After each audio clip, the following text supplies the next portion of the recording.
மலை மனிதனாக பிறந்த ஒவ்வொருவனும் அள்ளி அள்ளி பருக வேண்டிய அமிர்தமடாது. பியூர் சினிமா யூடியூப் சேனலுக்கு நீங்கள் கொடுக்குற பேராதரவுக்கு நன்றி. சினிமா சார்ந்த விஷயங்களை ஒரு லேர்னிங் பர்பஸாக மக்கள் எல்லாருக்கும் கொடுக்குற நோக்கத்தில் இந்த டிஸ்கஷன் எல்லாத்தையும் நம்ம சேனலில் அப்லோட் பண்ணுறோம். இது மட்டும் இல்லாமல் நம்ம சேனலில் இருக்க எல்லா வீடியோஸும் டெக்னிக்கலி யூஸ்ஃபுல்லாகவும் பல பேருக்கு அமைஞ்சிருக்கு. இது தொடர்ந்து உற்சாகமாக செய்கிறதுக்கு உங்களோட சப்போர்ட்டை லைக், ஷேர் அண்ட் சப்ஸ்கிரைப் மூலமாக எங்களுக்கு கொடுங்க. சினிமா கல்வியை ஜனநாயகப்படுத்துகிற நோக்கத்தில் தமிழ் ஸ்டுடியோவோட இந்த முன்னெடுப்பால் பல இயக்குநர்கள், நடிகர்கள், ஒளிப்பதிவாளர்கள் உருவாகியிருக்காங்க. இந்த முன்னெடுப்பு தொடர்ந்து நடக்க பியூர் சினிமாவுக்கு லைக், ஷேர் அண்ட் சப்ஸ்கிரைப் பண்ண மறந்துடாதீங்க.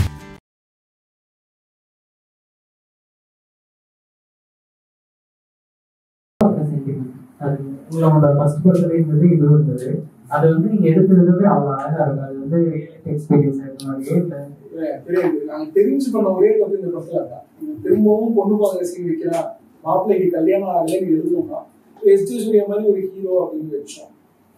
அவர் வந்து வில்லனா இருந்து ஒரு ஹீரோவா வர்றாரு அப்படின்னா அவரு ஆடியன்ஸுக்கு கிட்ட கொண்டு போகக்கூடிய ஒரு ரொமான்ஸ் ஆகுனா எப்படி இருக்கும், அஞ்சனோட கேரக்டர் எப்படி இருக்கும், அவனுடைய அந்த நட்புறத்தை வெளியில கொண்டு வர ஒரு சூழல்ல ரொமான்ஸ் ஆரம்பிச்சா நல்லா இருக்கும். ஸோ அப்படி இருக்கும்போது ஒரு பொண்ணு வந்து ஃபோன் பண்ணி உள்ள பார்த்தா எனக்கு பிடிக்கல, நான் வரல அப்படின்னு சொல்றத கேட்டோட வந்து அவன் தன்மையா பேசுறான் அப்படிங்கிற புரியல ஆரம்பிச்சுதான் இந்த ரொமான்ஸ்.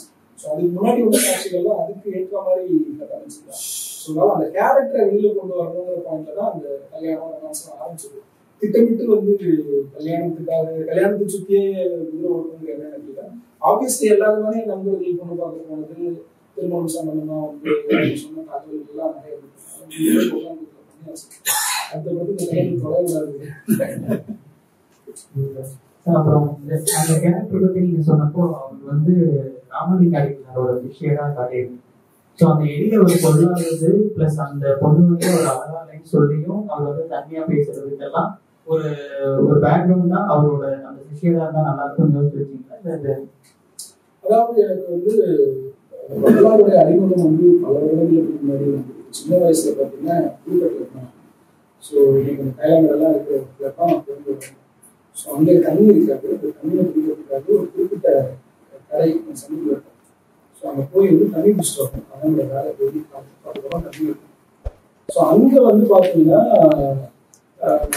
ஒருத்தர் பக்கம் கடலூர் பக்கத்தில் இருக்கிற வந்து பார்த்தீங்கன்னா வெளியே காலையில் ஈரத்துண்ட கட்டிட்டு அவர் காலையில வந்து திருவள்ளுவா படிச்சுட்டு தான் வந்து அவர் வேலையை ஆரம்பிப்பார். இந்த கதாபாத்திரத்துக்கு ஒரு இன்ஸ்பிரேஷன் எல்லாம்.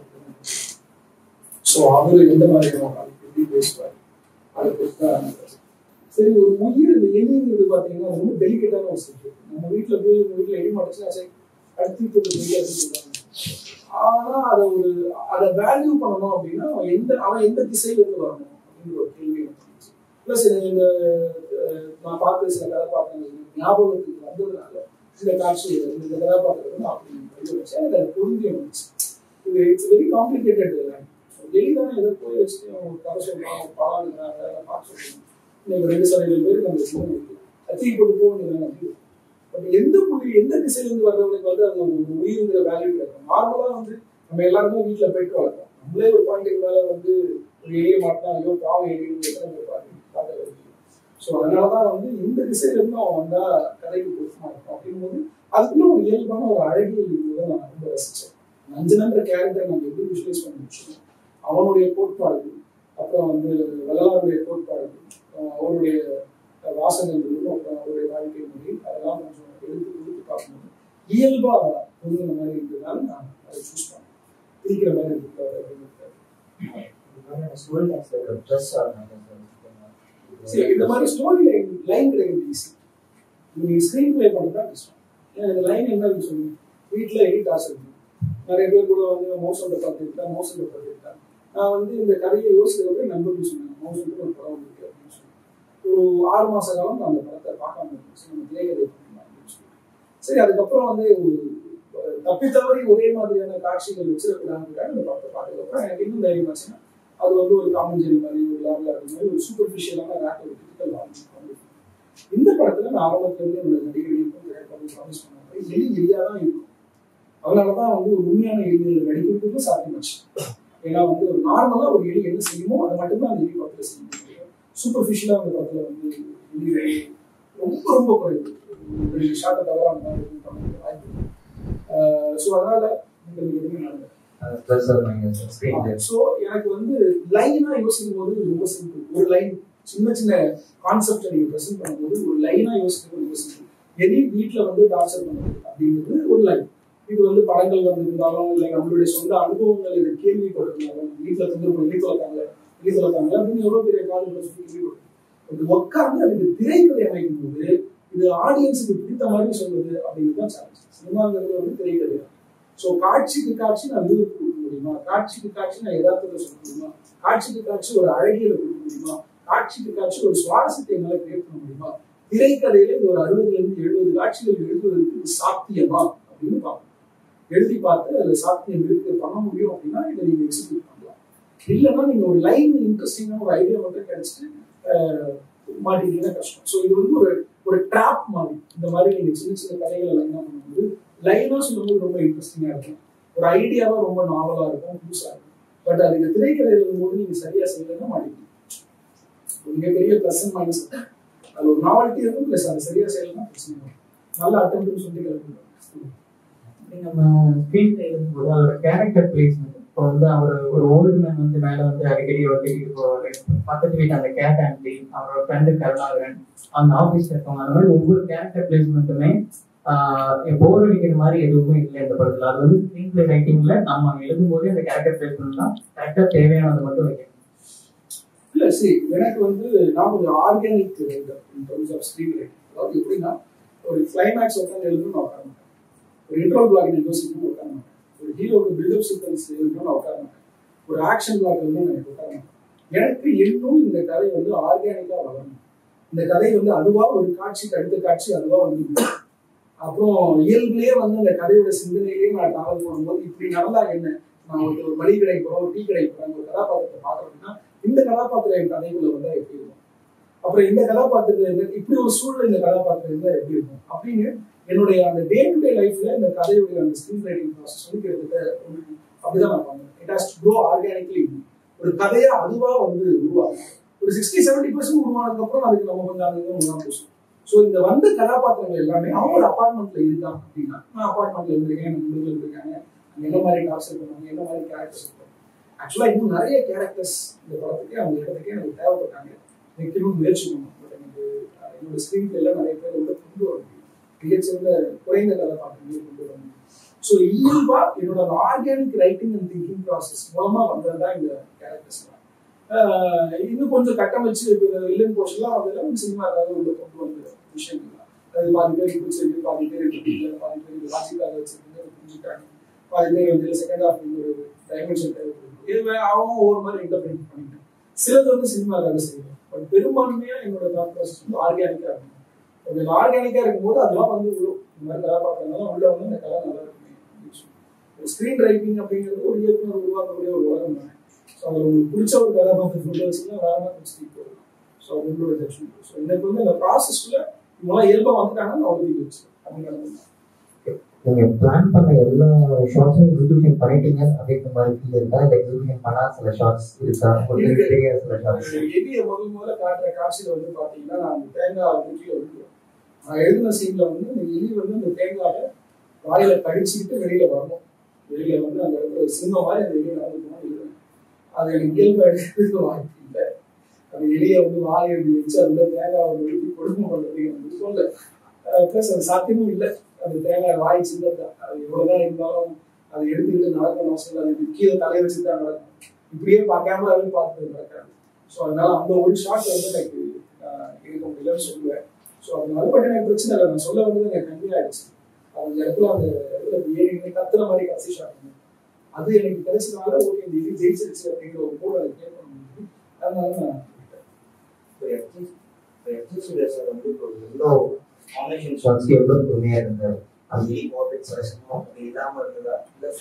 எல்லாமே நடந்துச்சு. நிறைய இன்டர்வியூ கூட சொல்லியிருக்கேன். அவர் எலிக்காக காத்திருந்தது நடந்துச்சு, எலிக்காக வந்து ஆத்திரப்பட்டது நடந்துச்சு, எலி நடிச்சதுக்கு அப்புறம் இவர் நடிக்கிற சூழல் இருந்துச்சு, எலி நடிக்காம இவர் மட்டும் நடிக்கிற சூழல் எல்லாமே இருந்துச்சு. உண்மையிலே ரொம்ப உண்மையா இருந்தது. அவர் வந்து என்னன்னா நான் வந்து என்னுடைய அனுபவத்துல நடிப்பின் மீது இரா காவல் கொண்ட ஒரு கலைஞர் வந்து ரசிச்சுருக்கேன். அவரை எக்ஸைட் பண்ற ஒரு விஷயம் அவருக்கு கிடைச்சிருச்சுன்னா அது வந்து ஒரு பயங்கரமா எக்ஸ்பிளைட் பண்ணணும்னு பார்ப்பேன். ஸோ அவருக்கு வந்து நான் பல நேரங்களில் கேட்டிருக்கேன், சார் நீங்க மிகப்பெரிய இயக்குனராக இருக்கீங்க, இன்னைக்காவது ஒரு செகண்ட் ஒரு நொடி எங்கேயாவது ஒரு மூலையில இருந்து ஏன்டா நம்ம பெரிய டைரக்டராகவே இருக்கலாம்னா நோ சார். அது இந்த வாக்கியத்தை கம்ப்ளீட் கூட பண்ண மாட்டேன், ஃபிராக்ஷன் ஆஃப் செகண்ட் கூட எடுக்க மாட்டேன். இமீடியட்டா நோ, நான் வந்து ஒரு நடிகராக தான் இருக்கணும். ஸோ நடிப்பு மீது ஒரு தீராத காவல் பசியே இருக்கக்கூடிய ஒரு நடிகை வந்து சொல்லுவார். ஸோ அவர் வந்து இந்த படத்துக்கு என்ன தேவை அப்படிங்கிறது ரொம்ப ஆரம்பத்துக்கு ரொம்ப தெரியல. அவர் சொன்னதா என்னன்னா வெளியே சிஜி படிக்கணும் நீங்க மனசெல்லாம் எடுத்துக்கலாங்க இல்லை சார், ஏன்னா எலி உயிரோட தான் போங்க அப்படி பாத்துருங்க, சரியா வரலன்னா சிஜில ஏதாவது பண்ணிடுங்க நம்ம சார் நான் பண்றேன் அப்படின்னு படம் பார்த்துட்டு அவருக்கு திருப்பி நல்லா சார் முழு ஒத்துழைப்பு, நல்ல நடிகர், இன்னும் நம்ம நல்லா பயன்படுத்திக்கணும் அப்படின்னு சொல்லி இந்த இடத்துல இருக்கக்கூடிய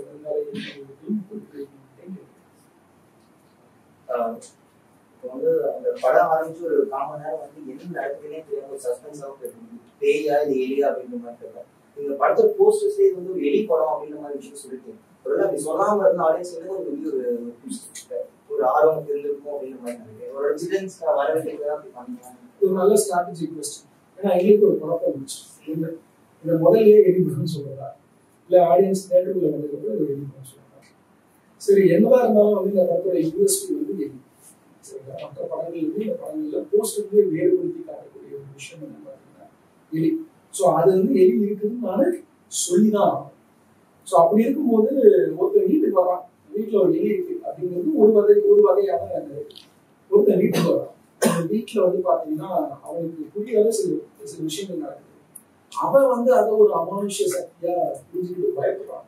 அது பெரிய விஷயமா இருக்கணும் பயந்தா அந்த இடத்துல இருக்கிறது ஒரு சின்ன எலி அப்படிங்கிற அந்த டிராமாட்டிக் வேல்யூக்காக தான் வந்து நான் ஓப்பனிங்ல அந்த ஒரு விஷயம். பட் அது என்ன ஆயிடுச்சுன்னா ஒரு பாயிண்ட்டுக்கு மேல வந்து முன்னாடி நம்ம வந்து விளம்பரப்படுத்தோம். ஸோ இது வந்து இங்க ஆடியன்ஸ் இதெல்லாம் கட்டத்துக்கு இல்லை புரியுங்க அப்படின்னு அவன் வெயிட் பண்ணிருப்பான். அதனால அது எந்த அளவுக்கு குறைச்சிட்டு சேஃபான ஒரு போர்ஷனா வச்சுக்கலாம் அப்படின்னு ஒர்க் பண்ணி கொண்டு வந்துருப்பாங்க. ஸோ அங்க வந்து பாத்தீங்கன்னா அது ஒரு ட்ரிக்கி சிச்சுவேஷன். எல்லாருக்கும் தெரியும், நானும் போஸ்டர்ல சொல்லிட்டு. ஸோ அதை அப்படியே மொத்தமா தூக்கிட்டு வீட்டுக்குள்ள வந்தாலும் ஒரு எலி நடக்கணும். என்னோட அந்த திரைக்கதை ஆர்க்கு வந்து ஒரு ஜம்ப் தெரிஞ்சு தப்புன்னு போறதுக்கும் இயல்பா உள்ள ரேஸா போறதுக்கும் அதனால வச்சுக்கேன். Tricky place. அது சரியா வந்திருக்குன்னா சந்தோஷம், குறையா இருக்குன்னா சரி. போஸ்டர்ஸ்னால அந்த இந்த மாதிரி ஸ்டோரி லைன்ஸ் ப்ரொடியூசர்ஸ் வந்து கேட்டுக்கிறாங்களா, இல்லை அவங்க வந்து அப்ரோச் பண்றப்போ எப்படி பாக்குறாங்க? ஏன் ப்ரொடியூசர் ஆக்சுவலா வேற ஒரு காரணம் சொல்லி பேசிட்டு, ஸோ அப்படி பேசிட்டு இருக்கும்போது இந்த சம்பவம் வீட்டில் நடந்தவங்க ஒரு நண்பர் வீட்டை வந்து டார்ச்சர் பண்ணி ஒருத்தர் பயங்கரமா டார்ச்சர் பண்ணி இந்த டார்ச்சருக்கு ஒரு தொழில் ஆரம்பிச்சு. அப்படி யோசிச்சுட்டு இருக்கும்போது அந்த நண்பர் வந்து அங்கே வேலை செய்ய அவர் சொன்னாங்க, ப்ரொடியூசர் வந்து கதையை கேட்டு நல்லே பண்ணலாம்ல அப்படின்னு சொன்னாங்க. இந்த மாதிரி கதைகள் பண்ணுவதற்கு இனிமேல் தயாரிப்பாளர் கிடைக்கும். அதுக்கு ஒரு பெரிய list of animal based movies இனிமேல் மேபி அதுக்கு நம்ம வியாபாரத்துக்கு அப்புறம் யூஸ் பண்ணலாம். ஆனால் இதுக்கு அவசியம் தயாரிப்பாளர்கள் கிடைக்க மாட்டாங்கிறது தான் வந்து உண்மை யதார்த்தம். எத்தனையோ ப்ரொடியூசர்கள் எஃபோர்ட் பண்ணி திரைப்பட கதை இருக்காங்க. இதுதான் சொல்லுங்க, நாளைக்கே செலக்ட் பண்ணிக்கலாம். நான் சொல்லுவேன் இல்லைங்க எனக்கு வராதுங்க, எழுத வராது, அதில் எடுக்கிறத ஒன்றும் பெருசாக இன்ட்ரெஸ்ட் இல்லை. என்ன அப்படி சொல்றீங்க, நீங்கள் தான் நல்லா போகுது, இந்திய ரைட்ஸ் நல்லா போகுது, தெலுங்கு ரைட்ஸ் நல்லா போகுது, வராதுங்கன்னு நான் சொல்லுவேன். பட் என்னன்னா நல்ல ரசனையுள்ள தயாரிப்பாளர்கள் எனக்கு காமிச்சிருக்காங்க, அதிகரிச்சுட்டு வராங்கிறது உண்மை. அது வந்து ஒரு விசாரணை பிரகாஷ் ஒரு வயநாட்டு சசி நிறைய பேர் வந்து பார்த்தீங்கன்னா வந்து இல்லை ஆக்சஸ் பண்ணி பார்த்து கூட சொல்லலாம். ஸோ தயாரிப்பாளர் ரசனையுள்ள தயாரிப்பாளர்கள் வந்து சரியா வந்துட்டு இருக்காங்க தான். உங்களோட கதை உங்களுடைய அணுகுமுறை தெரியாத பட்சத்தில் நிச்சயமா வந்து உங்களுடைய தூய்மையான கதை எனக்கு வந்து எப்பவுமே முசித கதை பண்ண பேஷன் ஸ்கூல்ஸ் கூட வந்து பார்த்தீங்கன்னா கொஞ்சம் ரசனையான கதைகள்லாம் சொல்லிட்டு ஸோ அதிகரிச்சுட்டு வர்றாங்க. நீங்க அதை சரியா பண்ணீங்க அப்படின்னா டெஃபினட்டா உங்களுக்கு வாய்ப்பு இருக்கு. நீங்க வந்து வழக்கமான கதைகளை பண்ணா நீங்களும் வழக்கமான ஒரு இயக்குனராக தான் பார்க்கப்படுவீங்க. எப்படி நீங்க வந்து ஒரு வித்தியாசமான கதையை பண்ணும்போது கணிச்சு தருவீங்களோ அதே மாதிரி அந்த தனித்துவமை இருக்கக்கூடிய ஒரு ப்ரொடியூசர் தான் உங்களுக்கு கிடைக்கும். ஸோ அதுக்கு நீங்க வந்து பொறுமையா ஈக்குவேஷன் ப்ரொடியூசர்ஸ் அப்ரோச் பண்ணும்போது என்ன மாதிரியான காம்ப்ரமைசஸ் தான் நம்ம ஸ்டோரியில் அட்ஜஸ்ட் பண்ணிக்க வேண்டியது சொன்ன மாதிரி அந்த சினிமாக்காக பண்ணேன் அப்படின்னு சொன்னாங்க. ஸோ அந்த மாதிரி இந்த சாங்ஸ் அந்த மாதிரி வேற என்னெல்லாம் நம்மளோட ஸ்டோரியில் வந்து ப்ரொடியூசரோட இன்வால்மெண்ட்னால நம்ம அட்ஜஸ்ட் பண்ணிக்க வேண்டியது. ப்ரொடியூசருடைய இன்வால்மெண்ட்னால அட்ஜஸ்ட் பண்ணிக்கிறத நான் சொன்னேன். வர்த்தக சூழல் சினிமாவில் கம்ப்ளீட்டாக நான் வந்து ஒரு கிரியேட்டர், என்னுடைய படத்தை வந்து நிறைய பேர் பார்க்கணும் அப்படின்னு நான் சொன்னேன். ஒரு கதையுடைய அந்த உன்னதம் கேட்டாமல் என் கதையை வந்து நிறைய பேர்கிட்ட கொண்டு போய் சேர்க்கணும் அப்படிங்கிறது என்னுடைய எண்ணம். இன்னைக்கு தமிழ் சினிமாவில் மிகப்பெரிய வசூல் வெற்றின்னு சொல்லக்கூடிய எந்த படமும் நம்ம வந்து இன்டெலிஜென்ஸில் வந்து அந்த படத்தை நிராகரிக்கும். இது வந்து குவாலிட்டி சினிமா கிடையாது, நல்ல சினிமா கிடையாது. ஆனால் வர்த்தகம் அதை வந்து தூக்கி பிடிக்கும். ஸோ சினிமா அப்படிங்கிறது என்னைக்கு வந்து நீ படம் எடுத்து ஆடியன்ஸுக்கு வந்து காசு போட்டு காட்டி காசு பண்ண அன்னைக்கே அது ஒரு கமர்ஷியல் பாயிண்ட் மாறும். ஸோ பணம் போடக்கூடிய ஒருத்தருக்கு அந்த பணம் திரும்ப கிடைக்கணும்னா அவங்க சில ஒரு விஷயங்களை தாண்டி ஒரு புள்ளிக்கு வரும்போது நீயும் உங்களுடைய புள்ளியிலிருந்து ஒரு குறிப்பிட்ட பாயிண்ட்டுக்கு நடுவில், ஏன்னா அவங்க சைடுக்கு போக சொல்லலை, 2 பேரும் கீழே வந்துருவீங்க. ஸோ பேலன்ஸ் பண்ணுறதுக்கு நீயும் வந்து நடுவில் இருக்கணும், அவங்களும் கொஞ்சம் நடுவில் வந்தாங்கன்னா அந்த ப்ராஜெக்ட் வந்து சாத்தியம். இதுதான் ஒண்ணு, இதுதான் எல்லாருக்கும். இதை நீ வந்து ஒரு 2 படத்துல சரியா செஞ்சு உங்களோட கருத்தை கொண்டு போய் சேர்த்து படத்தை ஒழுங்கா ப்ரெசென்ட் பண்ணி நீ ஒரு நல்ல டைரக்டர், உனக்கு ஒரு நல்ல கதையை படையெடுக்க தெரியும் அப்படின்னு உனக்கு ஒரு பிம்பத்தை நீ உருவாக்கி ஒரு பிராண்ட் எஸ்டாப்ளிஷ் பண்ணதுக்கு அப்புறம் இன்னும் கொஞ்சம் வந்து நீங்க உங்களுடைய சமரசத்துக்கு இடம் கொடுக்காம படங்களை கொண்டு போய் நீங்க ஒரு பெரிய இயக்குனராக வர முடியும். இதுதான் இன்னைக்கு இருக்கக்கூடிய சூழ்நிலை சாத்தியம். இல்லை இதை நான் பண்ண மாட்டேன் அப்படின்னா அவங்களுக்கு வந்து பண்ணாம நீ ஒரு நல்ல படம் கொடுத்தீங்கன்னா நான் மிக சந்தோஷப்படுவேன். நடந்துச்சுன்னா ஏன்னா அதை பார்த்துட்டு 2 ப்ரொடியூசர் வந்து சரி தைரியமா பண்ணாங்க அப்படின்னு சொல்லி. பட் எனக்கு என்ன சாத்தியம் அப்படிங்கிறது ப்ரொடியூசர் வந்து சும்மாவே இதுல நான் யாரெல்லாம் சேர்த்துக்கலன்னா அவங்க ஒரு ப்ரொடியூசருக்கு வந்து ஒரு ஐட்டம் டான்ஸ் வச்சா படம் வரும், ஒரு ஃபைட் வச்சா படம் வரும், இல்ல வந்து ஒரு ரமா சென்டிமெண்ட் வச்சா படம் வரும் அப்படின்னு ஒரு ஃபார்முலாவை வந்து கண்ணை முடிட்டு உள்ள தூக்கி போற ப்ரொடியூசர் பற்றி நான் பேசவே இல்லை. அதெல்லாம் பண்ண முடியாது, நான் அதை பண்ண சொல்றேன். பட் ஒரு கதையை பெரும்பான்மையான மக்களுக்கு மனித சூழலை கொண்டு போய் சேர்க்கறதுக்கு சில விஷயங்கள் தேவைப்படுது. ஏன்னா இன்னைக்கு டிஸ்ட்ரிபியூட்டர் வேலை தான் வந்து சினிமா இருக்குது, இன்னைக்கு தேட்டர் ஓரம் வேலை தான் சினிமா இருக்குது. நீ படம் எடுக்கிறது முக்கியம் கிடையாது, கொண்டு போய் போகிறது தேட்டரும், தேட்டர்ல 2 படம் தங்கணும்.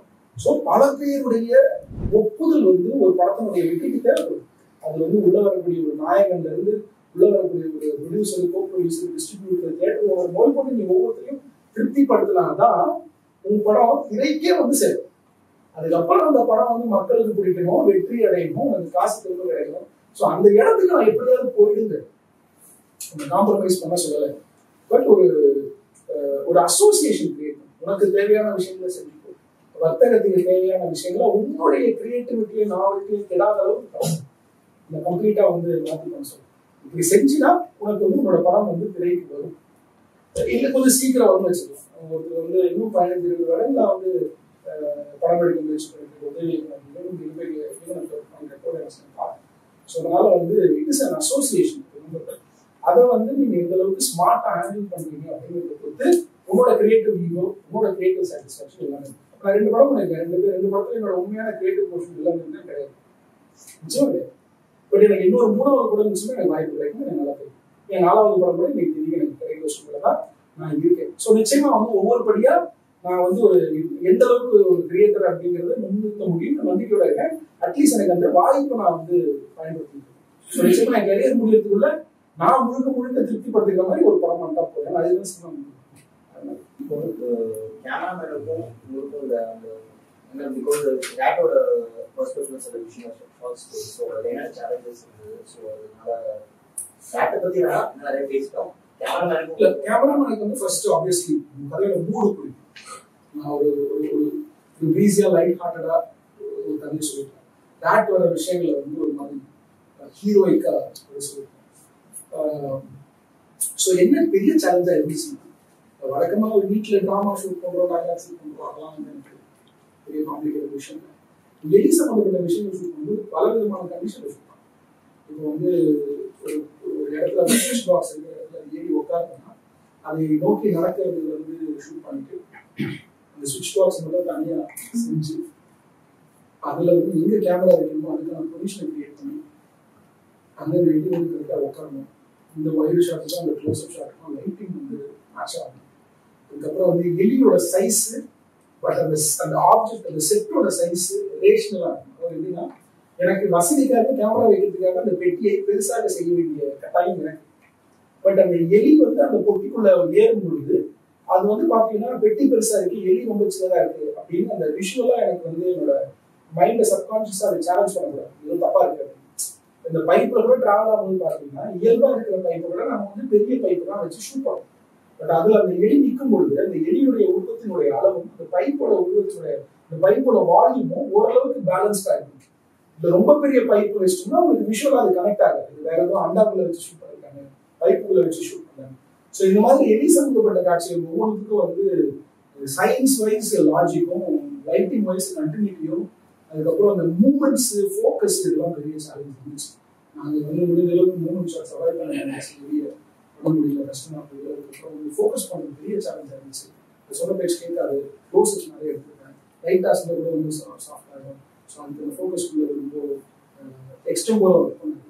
யூஸ்வலாக ஏதாவது மெஷர் பண்ணி மார்க் போட்டு அந்த இடத்துல கரெக்டாக நிற்க வச்சா ஃபோக்கஸ் பண்ணணும். நம்ம எலியோட மூவ்மெண்ட்டுக்கு ஏற்ற மாதிரி முடிஞ்ச அளவுக்கு அந்த ஃபோக்கஸை மேனேஜ் பண்ணி ஃபோக்கஸ் வச்சு. ஸோ சினிமாட்டோகிராஃபி வைஸ் வந்து இட் இஸ் வெரி சேலஞ்சிங். அதே மாதிரி மியூசிக் பார்க்கணும். பேக்ரவுண்ட் மியூசிக் வந்து ஜஸ்டிஸ் நல்லா பண்ணிட்டாரு. அவரோட அந்த டோர் சாத்திட்டு எக்ஸிபிஷன் வெளியே போகும்போது மட்டும் அந்த சவுண்ட் வருது, அவர் ஓப்பன் பண்ணால் அந்த சவுண்ட் இல்லாமல் போகுது. அவரோட ஒர்க் பண்ணுறது ஆக்சுவலாக நீங்கள் சொன்னது வந்து சவுண்ட் டிசைன் வரும். ஸோ அது ஸ்கிரிப்ட்லேயே இருந்துச்சு. இந்த படத்தில் பார்த்தீங்கன்னா இந்த ராட்டோட சவுண்டு அதோட கம்யூனிகேஷன் எல்லாமே சவுண்ட் எல்லாம் அப்படிங்கிறத நான் ஸ்கிரிப்டில் எழுதிருந்தேன். ஒரு எலி இந்த இடத்துல இருக்குது அப்படின்னா வந்து எலிக்கு வந்து நம்மளோட it can sense waves, microwaves, it can sense நம்மளோட எனர்ஜி வந்து ஒரு ஹீட் மூலமாகவோ இல்லை மற்ற வேவ்ஸ் மூலமாகவோ எலியால் வந்து சென்ஸ் பண்ண முடியும். நமக்கு வந்து ஒரு எலி இருக்குதுன்னா வந்து விஷுவலாக சென்ஸ் பண்ணுவோம், இல்லாட்டி வந்து நமக்கு சவுண்ட் வைஸ் ஒரு எலி இருக்கிறத சென்ஸ் பண்ணுவோம். ஸோ அதனால வந்து இந்த ஸ்க்ராட்சு அதுக்கப்புறம் வந்து எலியோட ப்ரெசன்ஸ் பழைய படத்தில் எலியோட ஃபுட்டேஜ் மொத்தமே பார்த்தீங்கன்னா வந்து ஒரு 15 minutes தான் இருக்கும். எக்ஸாக்ட் ரிலேஷன் தெரியல, 15 minutes தான் இருக்கும். அந்த எலி பாயிண்ட் ஆஃப் வியூ ஷாட்ஸ் ஒரு 5 minutes தான் இருக்கும். பட் உங்களுக்கு படம் ஃபுல்லாக எலி இருக்கிறதுக்கான ஃபீலிங்கை கொடுத்துருக்குது அந்த சவுண்ட் டிசைன் சென்சரி மேலே சர்ச்சிங் மாதிரி பண்ணாங்க. இது வந்து சவுண்ட் டிசைன். நீங்கள் பிஜிஎம் பற்றி கேட்குறீங்க அப்படின்னா நான் ஜஸ்டின் கிட்ட பேசினது அப்படின்னா எனக்கு வந்து இதில் ஒரு காட்சிலா காட்டும்போது ஒரு அனகோண்டா காட்டும்போது ஜுராசிக் பார்க் ஒரு டைனோசர் பார்க்கும்போது எப்படி வந்து ஒரு கிராண்டியர் இருக்கோ, எப்படி வந்து ஒரு ஆர்கெஸ்ட்ரலா ஸ்பெக்ட்ரலா இருக்கும், அந்த மாதிரி எனக்கு மியூசிக் வேணும் அப்படின்னு நான் வந்து டிஸ்கஸ் பண்ணேன். ஸோ அதனால அதுக்கான ஸ்ட்ரிங்ஸ் எல்லாம் வந்து ஃபாரின்ல காட்டணும். மியூசிக்கெல்லாம் வந்து பார்த்தீங்கன்னா ரேட்டிங் நிறைய பில்டப், ஒரு வில்லனுக்கு பில்டப் கொடுக்குற மாதிரியான மியூசிக் தான் வந்து யூஸ் பண்ணோம். அப்புறம் வந்து இந்த இடத்துல கொஞ்சம் ஸ்லைட்லி ஓவர் மியூசிக் தானே. நிறைய காட்சிகள் வந்து பார்த்தீங்கன்னா 7 நிமிஷம் சீன்ஸ் இருக்கும், டயலாக் எல்லாமே இருக்கும். அதை வந்து மியூசிக்கலி சப்போர்ட் பண்ணி என்கேஜிங்காக வைக்கிற ஒரு சிச்சுவேஷன் இருந்துச்சு. ஸோ எல்லாமே வந்து பிளெண்டடாக இருந்ததுனால எனக்கு இந்த எக்ஸ்பீரியன்ஸ் ஆக்டிவ் இருந்துச்சு. அதாவது visual, sound design, music, camera movement plus performance எல்லாமே ஒரு புள்ளியில் கொண்டு வரது யூஸ்ஃபுல்லாக இருந்துச்சு. ஸோ பிஜிஎம் ஸ்கோர் வைஸ் வந்து படத்தில் வந்து இந்த டைலாக்ஸ் ரொம்ப கம்மி அப்படிங்கிறதையும் நிறைய எமோஷன்ஸை வந்து அண்டர்லைன் பண்ணுறதையும் அப்புறம் அந்த ராட்டோட அந்த ஹீரோயிசத்தை வந்து வெளியில கொண்டு வந்ததையும் அதோட எமோஷனை வெளியில கொண்டு வந்ததையும் மியூசிக் வெரி இம்பார்ட்டன்ட் பார்க்க. ஸோ எலி வந்து கோபமா நின்று பார்க்குறது அப்படின்னு எழுதுவேன். இந்த எலி வந்து மியூசிக் எல்லாம் பார்த்தீங்கன்னா நின்று தான் பார்க்கும். மியூசிக் வாஸ்டா தான் வந்து அந்த கோபமா நின்று பார்க்கறதுங்கிறது தெரியும். அது எந்த அளவுக்கு கோபமா நின்று பார்க்கறதுங்கிறதும் அந்த மியூசிக் மூலமாக தான் நான் வெளியில கொண்டு வந்தேன். ஸோ அந்த வகையில் ஜஸ்டினோட பங்களிப்பு வந்து ரொம்ப முக்கியம். சங்கர் சார் தான் ஒரு சிக்னேச்சர் ஒரு ஹை பட்ஜெட். உங்களுக்கு இந்த படம் வந்து இனிமேல் இந்த மாதிரியான படங்கள் பண்றதுக்கான ஐடியாஸ் எனக்கு வந்து எந்த அடையாளத்துக்குள்ளேயும் அடைச்சிட்டு இருக்கிற ஒரு படைப்பாளியோ ஒரு கலைஞர் தான் நான் பிடிக்கிறேன். சின்ன பட்ஜெட்லையும் படம் பண்ணுவேன், பெரிய பட்ஜெட்லையும் படம் பண்ணுவேன், எல்லா பட்ஜெட்லையும் படம் பண்ணுவோம், எல்லா விதமான கதைகளையும் பண்ணணும், எல்லா விதமான ஆடியன்ஸ்க்கு போய் சேரும். அவ்வளோதான் என்னோட சிக்னேச்சர் அடையாளம். அந்த எலியை பற்றி சொல்லியிருக்கீங்க, எல்லா நிலையிலும் இருக்குது. அந்த எலி அதை மோதி பார்த்துட்டு வெளியே வந்து திருப்பி போய் கம்பி இது பண்ணல சார். அதை எப்படி பண்ணீங்க, என்ன மாதிரி டிக்ஸ் பண்ணீங்க? என்ன செய்வாங்க அந்த ஃபர்ஸ்ட் எலி போய் அவர் அந்த இது பொறி வைப்பாங்க, பொறி வச்சு அது மாட்டியே வெயிட் பண்ணிட்டு இருப்பாங்க. உள்ள போய் மோதி பார்த்துட்டு அதை கடிக்காம வெளியே வந்து என்ன ஆச்சுன்னா இது வந்து அந்த டப்பாவை பார்த்தோன்னே அது ஆக்சுவலாக விளையாட ஆரம்பிச்சிச்சு. என்ன ஃபுட்டேஜே இருக்கு, அது உள்ள போய் அந்த தேங்காவை கடிக்கிற மாதிரி கடிச்சு திருப்பி வந்து நிற்கும். இது ஒரு விளையாட்டு மாதிரி அந்த எலி பழக ஆரம்பிச்சிச்சு. ஸோ அது என்ன பண்ணும், 10 வாட்டி வந்து போய் அப்படி பண்ணி நிற்கும். ஒரு 20 நிமிஷம் ஃபுட்டேஜ் ஆகிட்டு அது வந்து அது ஒரு விளையாட்டா நிற்கிறது. எடுத்து ஸ்மெல் பண்ணுறது போனது இயல்பா கிடைச்சதுதான். அதுக்காக நான் ஒன்றும் இன்டென்ஷனலா எலி ஸ்மார்ட்டா இருக்கு காட்டுறதுக்காக அப்படி வச்சீங்களோ? ஆமா, கதை பிரகாரம் தேவைப்பட்டுச்சு. கதை பிரகாரம் எனக்கு என்ன தேவைப்பட்டுச்சுன்னா, உள்ள வரும், கடிக்க போவோம், கடிக்காது, பின்னாடி வரும், இதுதான் தேவைப்பட்டுச்சு. ஸோ நாங்க உள்ள வரத தனியா பயன்படுத்தணும், கதை ஷாட், கடிக்க போவோம் தனியா எடுப்போம். திருமணங்கிறது எனக்கு இயல்பா கிடைச்சு. அதுவும் ஒரு 2-3 ஆங்கிள் கிடைச்சதுங்கிறது எனக்கு ஆச்சரியம். நாங்க ஒரு வியூ கேமரா வச்சு பார்த்துருக்கோம், வெளியிலேயும் கேமரா வச்சு எடுத்துருக்கோம், 2-3 ஆங்கிள் எனக்கு கிடைச்சு. சரி, அது என்னடா வந்து இப்படி பண்ணுதுன்னு பார்த்தா அது எங்கிட்ட விளையாட ஆரம்பிச்சிருப்பாங்க. என்ன அதை எளிய விட்டாலும் அடுத்த ஒரு 1/2 மணி நேரத்துக்கு அது பண்ணது என்னன்னா உடன்படி போய் அங்க போய் பார்த்துட்டு திரும்பிக்கிட்டு. ஸோ அப்படி இயல்பா கிடைச்சதா. ஆர்டிஃபிஷியலா முன்னாடியே முடிச்சுட்டு போயிருந்த பட்சத்துல இந்த மாதிரி சேஞ்சஸ் ஷூட்டிங் இருக்கிறப்ப அது எப்படி சார்? இல்லை, இப்போ எங்களுக்கு ஸ்டோரி போர்டில் என்ன ஷார்ட் வேணும்னு தெரியும். பிளஸ் ரேட் போர்ஷன் பண்ணும்போது நாங்கள் லைவ்லேயும் ஆன்லைன் எடிட் பண்ணோம். ஸோ என் கதையை சொல்வதற்கு அங்கே கேமரா எதை கிடைச்சாலும் அவங்க எடுத்துட்டேன். ஏன்னா அப்படி ஒரு பிரசன்ஸ் ஆஃப் மைண்ட் இல்லாமல் இது சாத்தியம் இல்லை. ஸோ நான் இது தான் வேணும்னு நிற்க முடியாது, ஐயோ இது கிடைக்கலையேனும் யோசிக்க முடியாது, கிடைச்சதை எப்படி யூஸ் பண்ண முடியும். ப்ரீ ப்ரொடக்ஷன் எவ்வளோ நாள்? நான் வந்து ஆஃபீஸ் போனது டிசம்பர். ஆஃபீஸ் போகும்போது கதை கையில் இருந்துச்சு ஃபுல்லாகவே. ஸோ டிசம்பர், ஜனவரி, இல்லை ஆஃபீஸ் போட்டு செப்டம்பர், அக்டோபர், நவம்பர், டிசம்பர் 4 மாதம். ஸ்க்ரீன் பிளே கன்வெர்ட் பண்றது என்ன மாதிரி டிப்ஸ் கொடுக்கீங்க சார்? புதுசாக எழுத ஆரம்பிச்சு ஸ்க்ரீன் பிளே கன்வெர்ட் பண்ணுங்க. சரி, கன்வெர்ட் பண்றதுக்கு வந்து பாத்தீங்கன்னா உங்களுக்கு பிராக்டிக்கலா அந்த சீன் எடுக்கும் போது அங்க என்ன பிரச்சனை வரும் தெரியும்.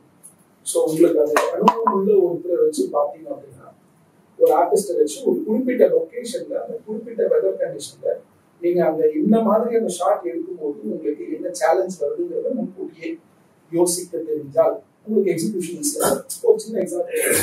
இது வந்து ஒரு ஒரு வெட்டிங் சீக்வன்ஸ் பந்திமாலைன்னு ஒரு சாங் பார்த்தீங்கன்னா, அது வந்து பார்த்தீங்கன்னா ஒரு வீட்டில் பண்ணும், பட்ஜெட் கம்மி. ஸோ அந்த சாங் வந்து ஒரே நாளில் காட்சிப்படுத்த பாடல்.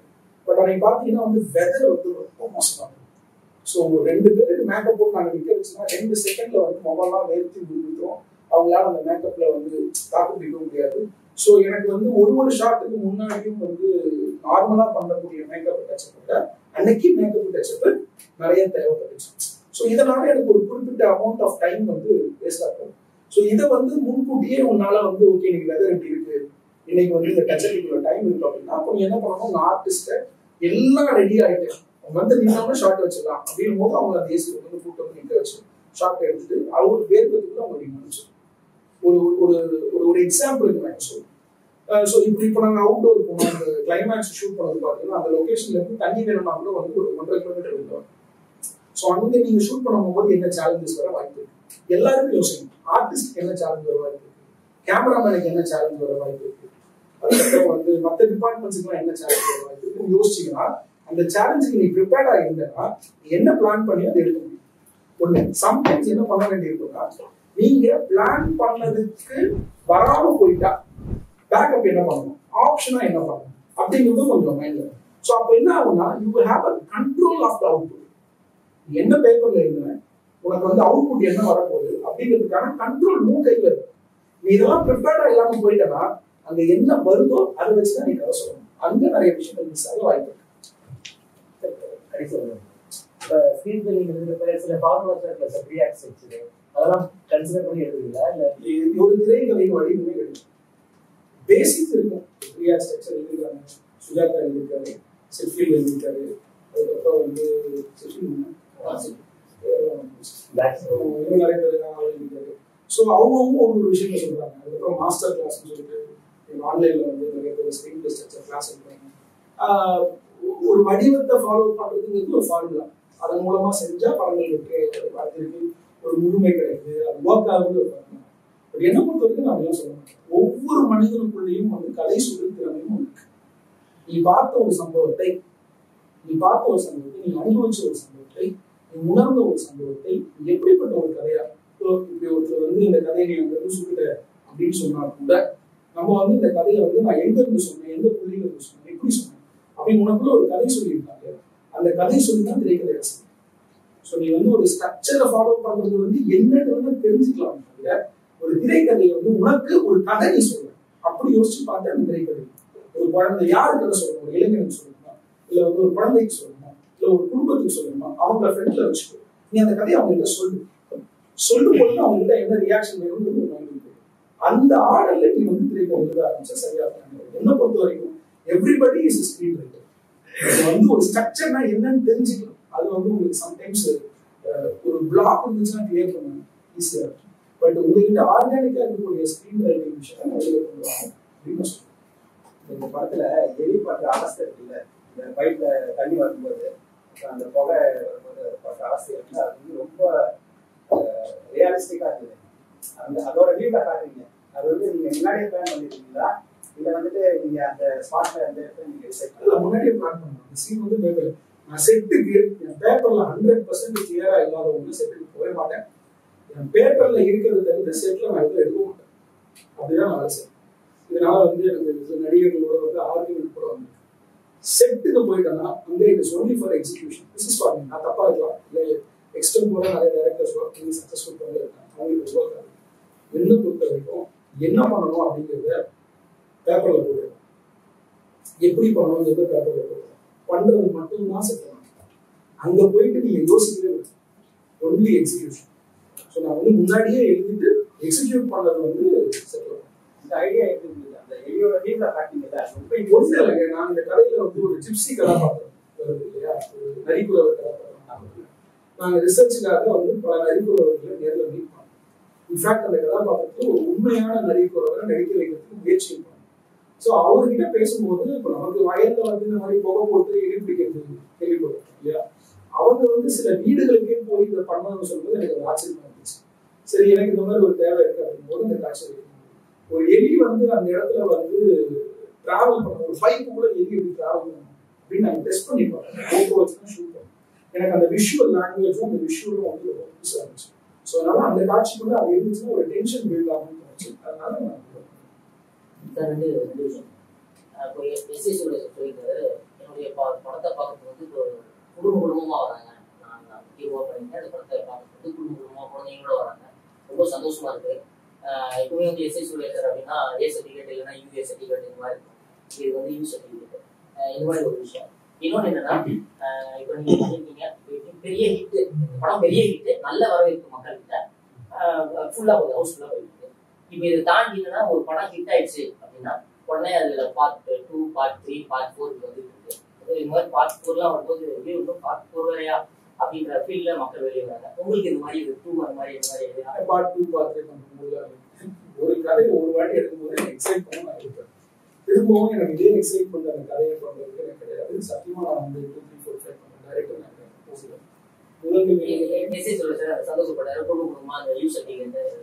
நான் வந்து ஒரு ஜானருக்கு ஜஸ்டிஸ் பண்ணதான் நினைக்கிறேன். முதல்ல இந்த கதையை ப்ரொடியூசர் எடுக்கும்போது இந்த குழந்தைகள் ஒரு சமர்ப்பணமா தான் நம்ம கொடுக்கணும். ஸோ அதனால வந்து வேற எதுவும் நமக்கு உறுத்தலா இருக்கக்கூடாதுங்கிறது எனக்கு தெரியும். சின்ன சின்ன காமெடி கூட அங்கே உங்ககிட்ட ரொம்ப கான்சியஸா வந்து கருத்து. இப்போ நான் கம்ப்ளீட்டா வேற ஒரு ஜானர் பண்றேன் அப்படின்னு பார்த்து ஒரு டீமுக்கான காமெடி, ஒரு டீமுக்கான படம் பண்றேன். இல்ல வந்து என்னோட ஜானரே வந்து கொஞ்சம் சென்சுவலான ஒரு ஸ்கிரிப்டா இருக்கு அப்படின்னா நான் அதுக்கு ஜஸ்டிஸ் பண்ணேன். நான் குழந்தைகள் படங்களுடைய டேரக்டர், எனக்கு ஒரு தேர்வு செய்யக்கூடிய கதை, அந்த கதையோட களம், அதற்கான ஆடியன்ஸை பொறுத்து தான் அந்த ட்ரீட்மெண்ட் வந்து செய்யணும். ஸோ எல்லா விதமான பிளாட்ஃபார்ம்ல பண்ணிக்கிறது தான் மறக்காம சப்ஸ்கிரைப் பண்ணிடுங்க.